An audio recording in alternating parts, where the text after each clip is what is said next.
बहुत तेज़ बारिश हुई है। अब घर जाने की सोच रहे हैं। बारिश तो रुक गई है, तो रास्ते का देखते हैं क्या सिचुएशन है, क्या हालात हैं। तो आगे चलते हैं, जो होगा वीडियो में दिखाते हैं। आइए।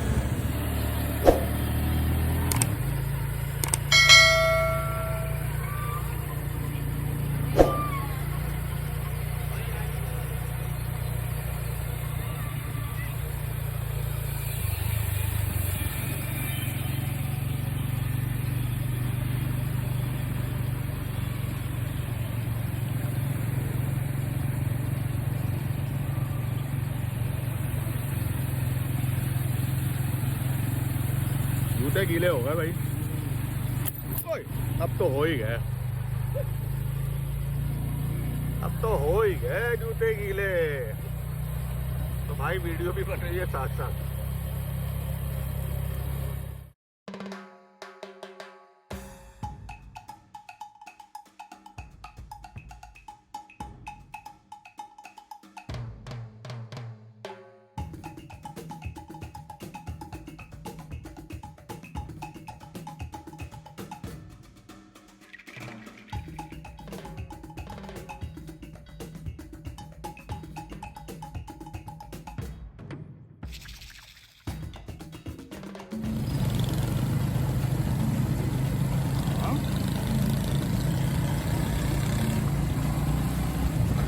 बहुत शदीद बारिश हुई है।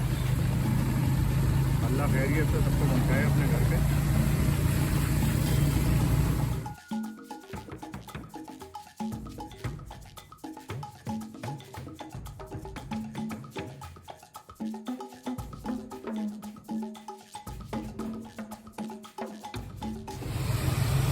तो जनाब यहाँ से हमारा सफ़र जो है वो शारा फैसल का स्टार्ट हो चुका है और बारिश तकरीबन रुक गई है।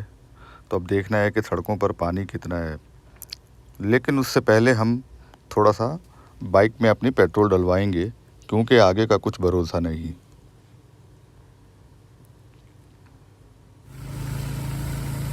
फुटेज बनाने का कोई इतना ख़ास मकसद नहीं था, बस ये हुआ कि मॉनसून का दूसरा स्पेल था और उसमें एक झटके के अंदर ही मेरा ख़्याल है कि कोई 10-15 मिनट की बारिश हुई होगी, तो उसने पूरे शहर को जल थल कर दिया।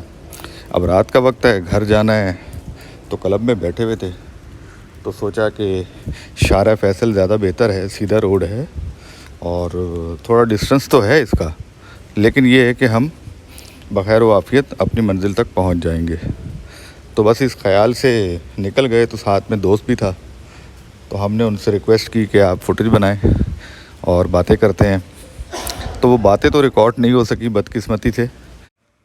जैसा कि मैंने आपसे अर्ज़ किया था कि कराची समेत सिंध भर में मॉनसून का दूसरा स्पेल शुरू हो चुका है और महकमा मौसमियात के मुताबिक इस दूसरे स्पेल में तेज़ हवाओं के साथ शदीद बारिश का इम्कान है।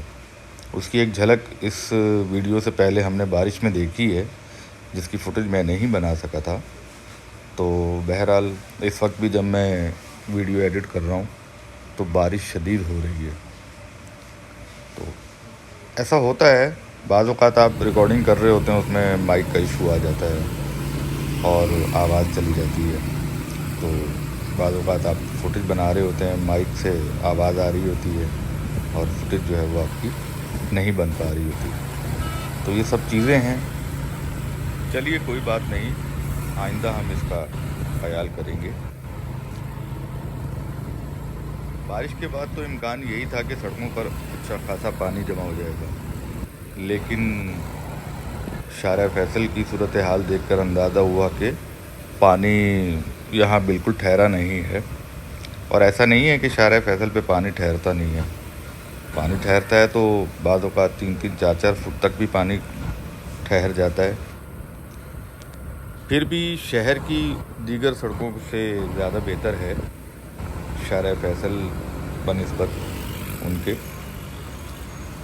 क्योंकि ये आम शाहरा होने के साथ साथ ख़ास इसलिए भी है कि ये एक ही रास्ता है सीधा जो एयरपोर्ट को जाता है। और आपको मालूम है कि एयरपोर्ट से डोमेस्टिक और बैनुल-अक़वामी हर तरह की फ़्लाइट्स आती हैं, फॉरेनर आते हैं, तो उनके लिए यही सड़क ज़्यादा बेहतर रहती है, मौजू रहती है। आप लोग भी सोचते होंगे कि यार जब भी बारिश की फुटेज बनाता हूँ तो उसमें शहर की अबतर सूरत हाल मनाजिर में देखने को मिलती है।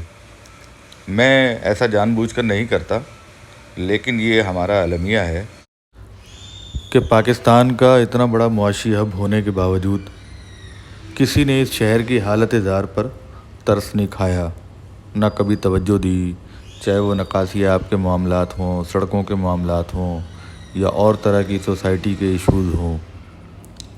तो हुकूमतें आती रहीं, जाती रहीं, हालांकि पाकिस्तान का सबसे बड़ा शहर है और इसकी आबादी भी लगभग 3 करोड़ के करीब है।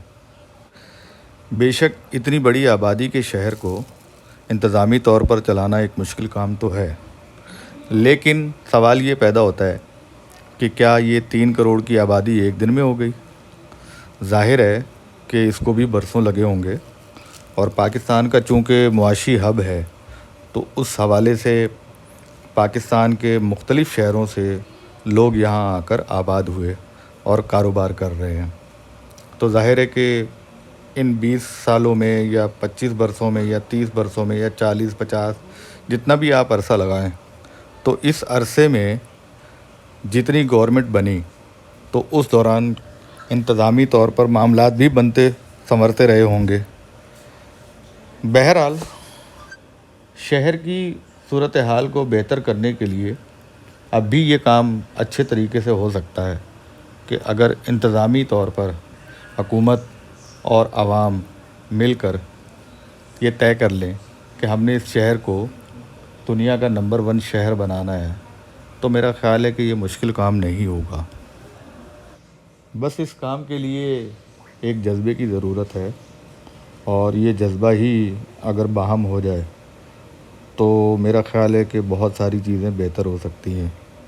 खैर, सफ़र आगे आगे बढ़ रहा है और पता भी ना चला कि हमने कब शारा फैसल को खैराबाद किया और कब हम डिग रोड से मुड़े और अब हम गुलिस्तान जौहर की तरफ रवां दवां हैं। ये जो आप सड़क देख रहे हैं और पुल देख रहे हैं, इस सड़क को राशिद मिनास रोड कहते हैं और यहाँ बाएं हाथ पे मेरे मिलेनियम मॉल है और उसके साथ ही जौहर मोड़ की तरफ एक रास्ता दाएं तरफ को मुड़ेगा, लेकिन हमें सीधे चलते जाना है। यहाँ हमारी बाइक चलते चलते बंद हो गई थी। हमने दोबारा यहाँ से अपने सफ़र का आगाज़ किया और ये अब आप देखिएगा कि दाएं तरफ एक सड़क पुल के नीचे से मुड़ रही है, इसे जौहर मोड़ कहते हैं और अब हम सीधा नीपा की तरफ रवां दवां हैं। ये बिल्कुल सीधी सड़क सोहराब गोट की तरफ जाती है और हमें भी उसी तरफ ही जाना है। अब हम नीपा के करीब पहुंच चुके हैं और कुछ ही लम्हों में इसके ब्रिज पर चढ़ेंगे। ये नीपा का पुल है। नीपा चौरंगी से मेरे बाएं तरफ एक सड़क सदर की तरफ जाती है और दाएं तरफ की सड़क कराची यूनिवर्सिटी को मुड़ती है। अब जैसे ही हम इस पुल से नीचे उतरेंगे तो गुलशन इकबाल का इलाका आ जाएगा। पुल उतरते ही गुलशन चौरंगी और उसके बाद मोती महल का इलाका आ जाता है। कभी यहाँ एक चौरंगी हुआ करती थी और ये जो वीडियो में आप बाएं तरफ बड़ी इमारतें देख रहे हैं, ये साइमा टावर है और इसके नीचे इम्तियाज़ सुपर स्टोर है। सामने बिल्कुल आपको एक पुल नज़र आ रहा होगा, बल्कि एक नहीं, ये 2 हैं। इसे लियारी एक्सप्रेस वे कहते हैं और ये जो आप दाएं तरफ इमारत देख रहे हैं, इसे लकी वन कहते हैं। ये लकी वन प्लाज़ा कराची का सबसे बड़ा माल प्लाज़ा है। अब हम अपनी मंजिल के बिल्कुल करीब तर हैं। अब थोड़े ही फासले पर सोहराब गोट है। सोहराब गोट कराची का अहम मकाम है। आप इसे कराची का दाखिली या खारजी दरवाज़ा भी कह सकते हैं।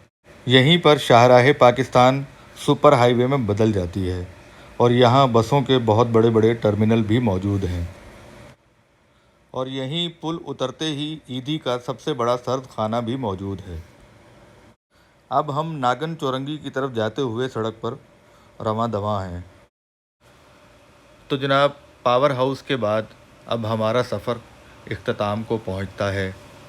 उम्मीद करता हूं आप तमाम दोस्तों को, साथियों को ये वीडियो पसंद आएगी। नई वीडियो के साथ दोबारा हाज़िर होऊंगा। जाते जाते आप सब देखने वालों से दरख्वास्त है कि इस वीडियो को ज़्यादा से ज़्यादा लाइक करें, कमेंट करें और अपने अहबाब में ज़रूर शेयर कीजिएगा। अपना बहुत सारा ख्याल रखें। अल्लाह हाफ़िज़।